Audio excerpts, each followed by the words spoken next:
In this tutorial, we will see how to calculate equivalent thermal transmittance for a frame according to EN 10077 using automatic preparation at BISCO. Later, we shall break down each step to understand the procedure undergone in the automatic preparation. You can download the corresponding files related to this exercise from the link mentioned in the description. We shall import the DXF file to BISCO from the similar procedure mentioned in the previous video. The layers in the DXF file are named with a prefix of color number and fill mode as discussed in the BISCO DXF tutorial. Now we rearrange the layers as per their priority and calculate the bitmap. Then, save the bitmap and close BISCO DXF application. Now we get the geometry in at BISCO. From the Settings menu, choose EN 10077 Settings.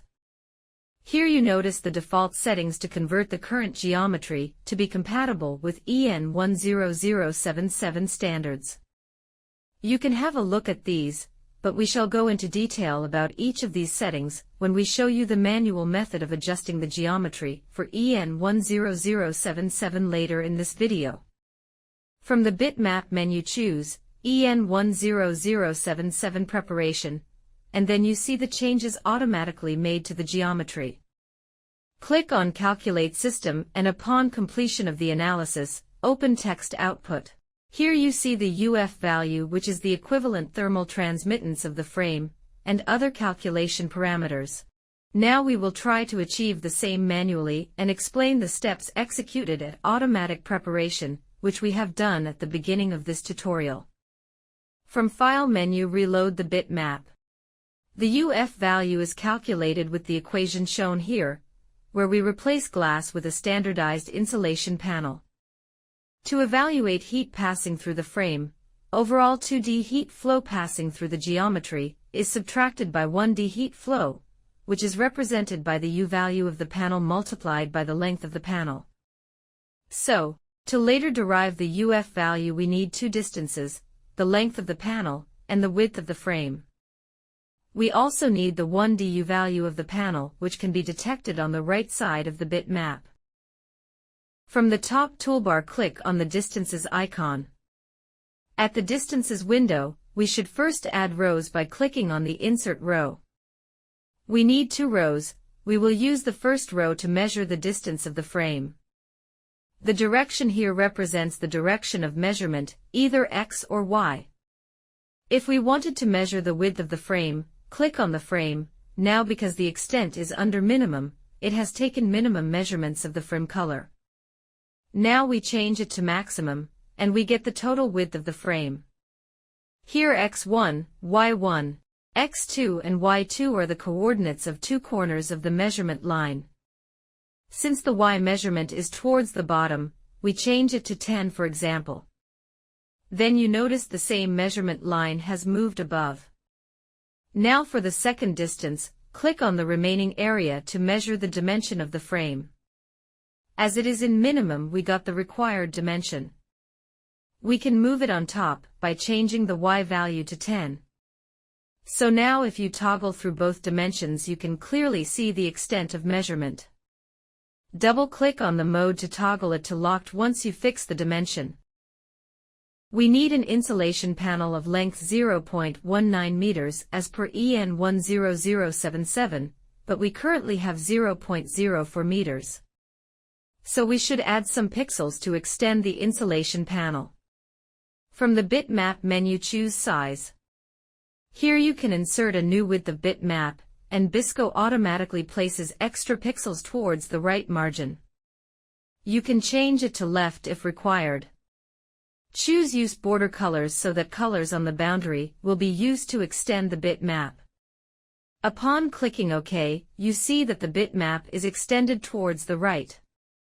We now have the insulation panel of length 0.19 meters. Now everything related to cavities is in white. We need to split this cavity with each zone as a different color.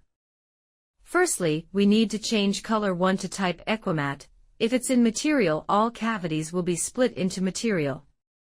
From bitmap choose split zones. Now we will understand each of these settings.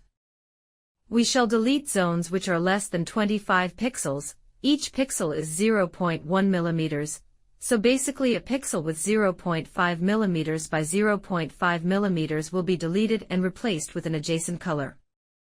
Hence, cleaning can remove the pixel noise.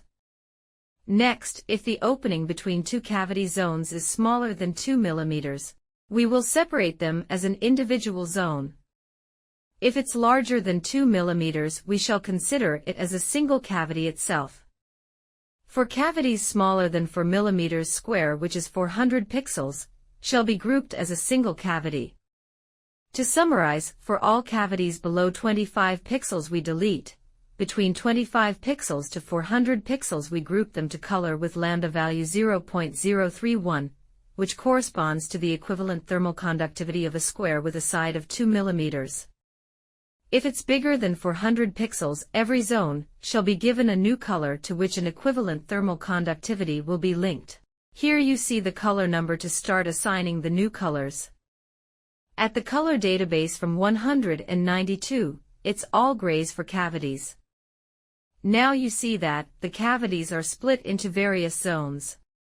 We need to apply a reduced surface coefficient to inner boundary conditions. Using select mode, click on the inside boundary condition to select the color.